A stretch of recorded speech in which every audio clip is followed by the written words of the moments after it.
नमस्कार दोस्तों, स्वागत हमारे YouTube channel Swami Vivekananda study circle Prayagraj में आप सभी का।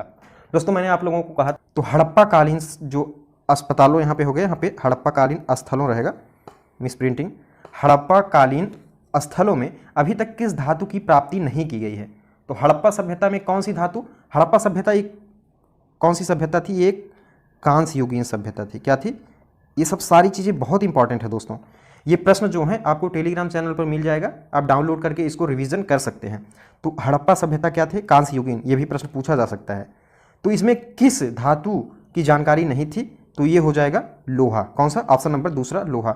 मैं थोड़ा सा जल्दी जल्दी से आपको प्रैक्टिस करा देता हूँ और जो भी इंपॉर्टेंट चीज़ें रहेंगी उसको मैं आपको बताऊँगा। नेक्स्ट दिया है, घटनाओं को सुमेलित कीजिए। डांडी मार्च का परिणाम, साइमन कमीशन, मार्ले मिंटो सुधार, चौरी चौरा जो घटना थी। तो डांडी मार्च का परिणाम क्या था? ये नमक का अवैध निर्माण होने के लिए ये मार्च गांधी जी ने कब शुरू किए थे? 12 मार्च 1930 को। ये प्रश्न आ चुका है कई बार। कब डांडी मार्च की शुरुआत हुई थी? तो 12 मार्च 1930 को डांडी मार्च की शुरुआत हुई थी नमक के लिए, नमक का अवैध निर्माण। साइमन कमीशन के लिए क्या है? यह है देशव्यापी आंदोलन। मार्ले मिंटो सुधार अधिनियम क्यों आया था? तो ये था सांप्रदायिक निर्वाचन क्षेत्र मुस्लिमों के लिए क्या था? निर्वाचन क्षेत्र जो है उसको आरक्षित किया गया था। चौरी चौरा घटना, चौरी चौरा घटना के बाद असहयोग आंदोलन वापस ले लिया गया। तो अब देख सकते हैं आप इसमें कौन सा ऑप्शन सही हो जाएगा।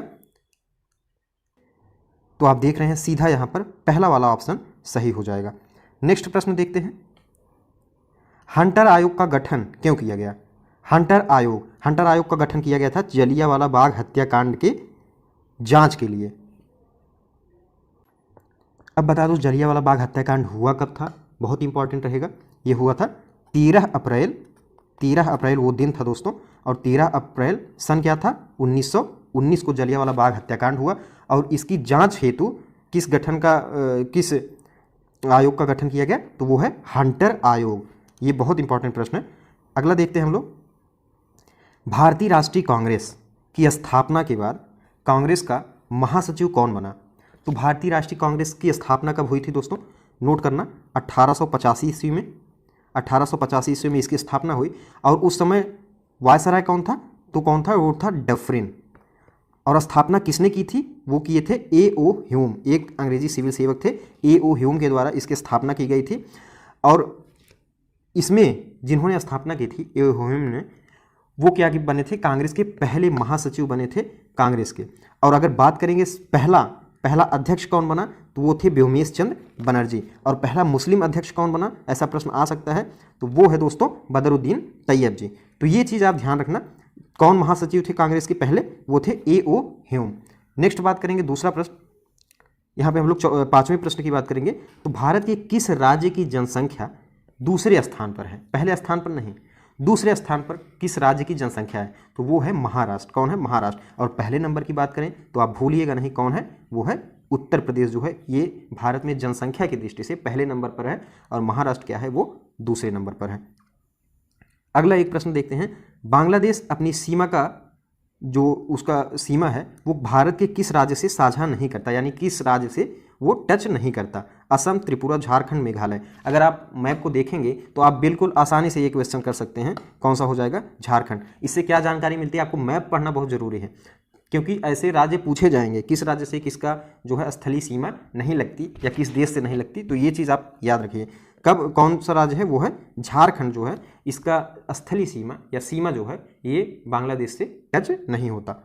अगला प्रश्न हम लोग देखेंगे, महात्मा गांधी ने दांडी यात्रा की शुरुआत कब की थी? मैंने अभी बताया था पिछले प्रश्न में, कब शुरुआत हुई थी? 12 मार्च 1930 को। कब शुरू हुई थी? 12 मार्च 1930। ये सब सारी चीज़ें आप नोट कर लीजिए, बहुत इंपॉर्टेंट प्रश्न है।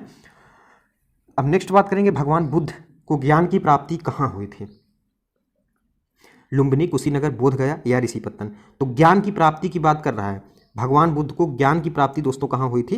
वो हुई थी बोध गया।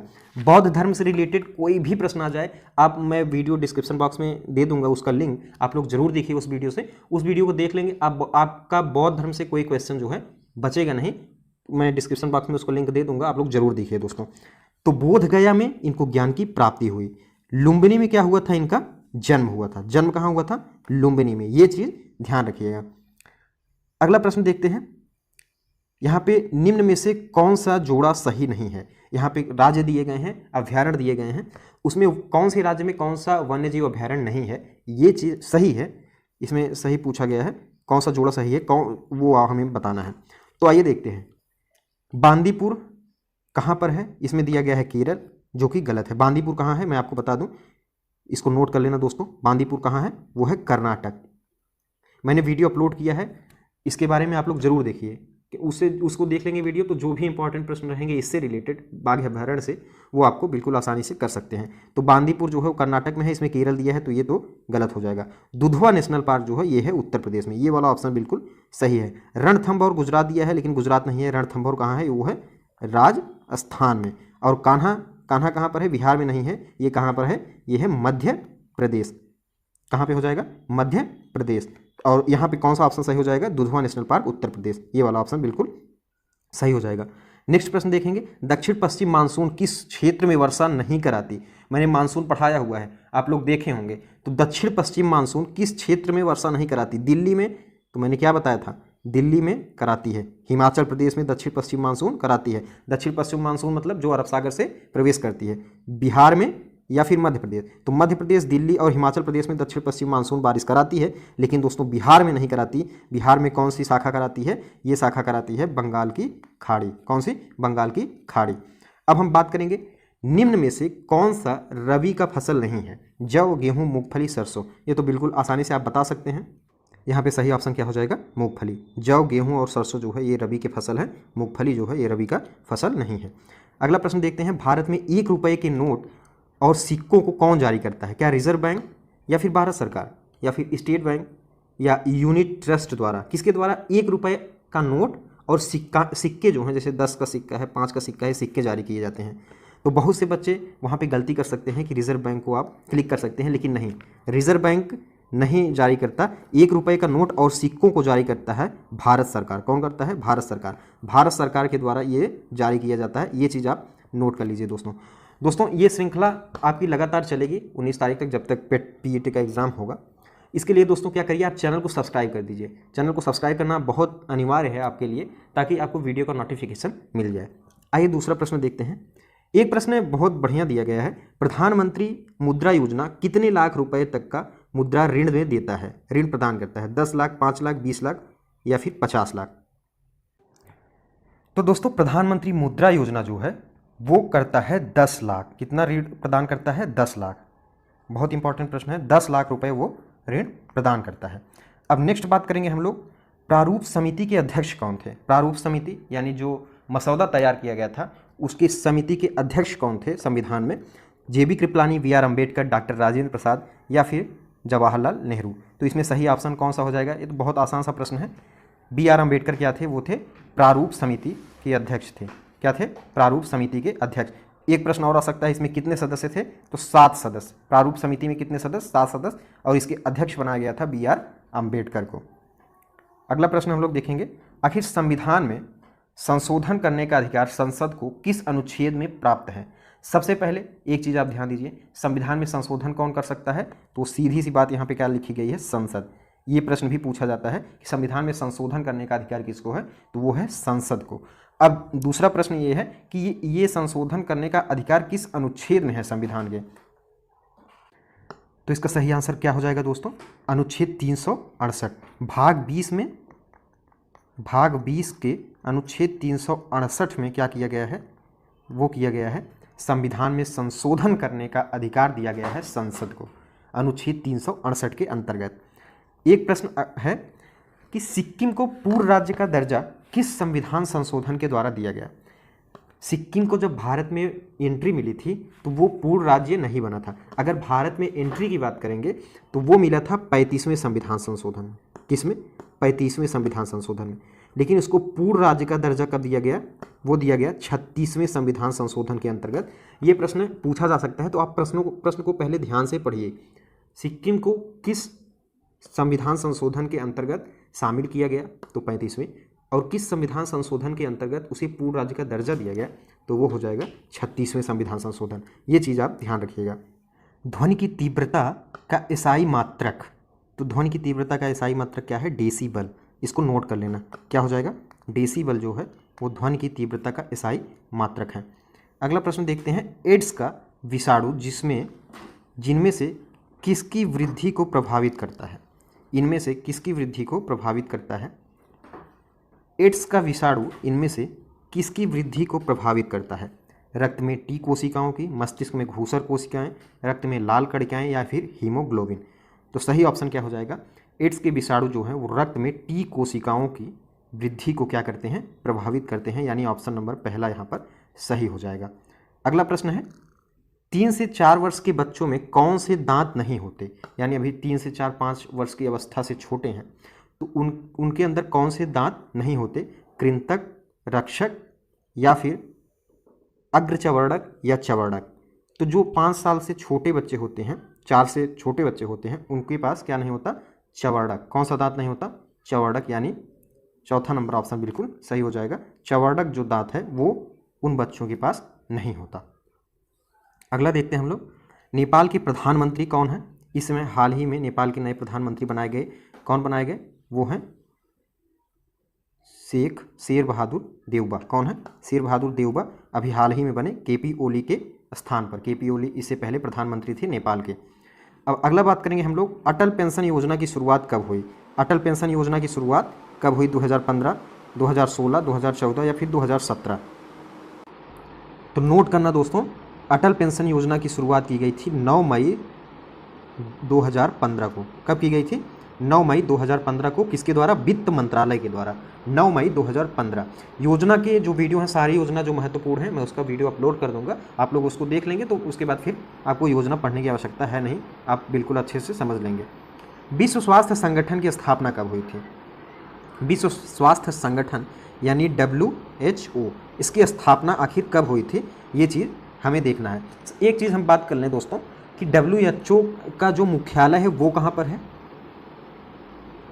तो वो है दोस्तों जिनेवा, स्विट्ज़रलैंड में। कहाँ पर है? जिनेवा, स्विट्ज़रलैंड में क्या है? WHO का मुख्यालय है। इसको नोट कर लेना आप लोग, जिनेवा, स्विट्ज़रलैंड। इसकी स्थापना कब हुई थी? तो 1948 में इसकी स्थापना की गई थी WHO की। और इसका जो मुख्यालय मैंने आपको बताया वो कहाँ पर है? जिनेवा, स्विट्ज़रलैंड में। और इसके अगर प्रमुख की बात करें तो कौन है? Tedros Adhanom. कौन है? नोट करना, टेड्रोस अधनाम। टेड्रोस अधनाम, इसको नोट कर लेना, जिनेवा इसका मुख्यालय है।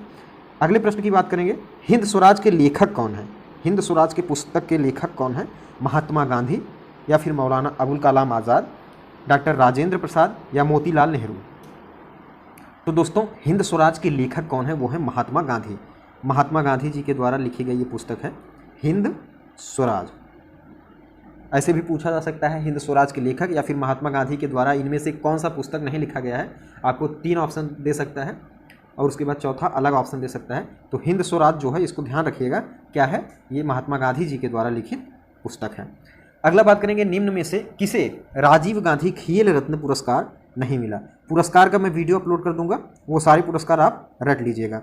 इसके लिए दोस्तों चैनल को जरूर सब्सक्राइब कर लीजिए। चैनल को सब्सक्राइब करेंगे तभी आपको नोटिफिकेशन मिल पाएगा, नहीं तो आपको नोटिफिकेशन नहीं मिल पाएगा और आप वीडियो को देख नहीं पाएंगे। इसलिए चैनल को सब्सक्राइब कर दीजिए और वीडियो को लाइक करना तो बिल्कुल मत भूलिए। प्रश्न क्या दिया गया है, निम्न में से किसे राजीव गांधी खेल रत्न पुरस्कार 2020 में नहीं मिला है? रोहित शर्मा, विनेश फोगाट या रानी रामपाल या फिर विराट कोहली? 2020 की बात है। तो दोस्तों राजीव गांधी खेल रत्न पुरस्कार जो है वो मिला है कितने लोगों को? वो मिला है दोस्तों 5 लोगों को, जिसमें रोहित शर्मा भी शामिल हैं। रोहित शर्मा क्या है? एक क्रिकेटर हैं, नोट कर लेना। रोहित शर्मा का नाम तो आपने सुना होगा, क्या है? एक क्रिकेटर हैं। विनेश फोगाट जो हैं वो क्या है? पहलवान हैं। क्या है? पहलवान। इनको भी राजीव गांधी पुरस्कार मिला। आपको पूछा जा सकता है विनेश फोगाट किस खेल से संबंधित है? तो पहलवान। रानी रामपाल ये क्या है? हॉकी। किससे हैं? हॉकी से संबंधित है। इन तीनों को क्या मिला है?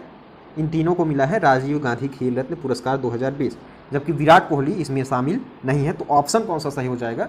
इसमें नहीं पूछा गया है, इसलिए विराट कोहली शामिल हो जाएंगे। क्रिकेटर हैं, इसमें 5 लोगों को मिला था, मैं आपको बता देता हूँ। रोहित शर्मा को मिला, विनेश फोगाट को मिला, रानी रामपाल को मिला, मनिका बत्रा को मिला जो टेबल टेनिस की खिलाड़ी हैं, और मरियप्पन थंगावेलु को मिला जो पैरा एथलेटिक हैं। तो ये चीज़ आप ध्यान रखिएगा। अगला प्रश्न देखते हैं, अतनु दास किस खेल से संबंधित हैं? बैडमिंटन, तीरंदाजी, गोल्फ या कुश्ती, किस खेल से संबंधित हैं? तो दोस्तों ध्यान देना, वो है तीरंदाजी से। किससे? तीरंदाजी से। इसको नोट कर लेना, प्रश्न पूछा गया है।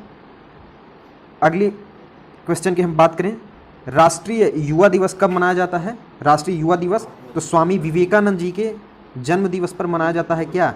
राष्ट्रीय युवा दिवस। और स्वामी विवेकानंद जी का जन्म कब हुआ था? वो हुआ था 12 जनवरी को। ध्यान रखना, बहुत इंपॉर्टेंट प्रश्न है। 12 जनवरी को क्या मनाया जाता है? वो मनाया जाता है युवा दिवस, राष्ट्रीय युवा दिवस, स्वामी विवेकानंद जी के जन्म दिवस पर।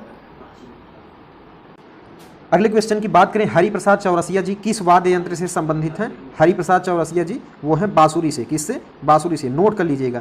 और ये सब सारे प्रश्न क्या हैं, ये आपको टेलीग्राम चैनल पर मिल जाएंगे। टेलीग्राम चैनल का लिंक मैं डिस्क्रिप्शन बॉक्स में दे दूंगा, उससे आप डायरेक्ट जाकर इन सारे प्रश्नों को डाउनलोड कर सकते हैं और रिविज़न कर सकते हैं। तो हरिप्रसाद जी क्या हैं? वो बांसुरी से संबंधित है।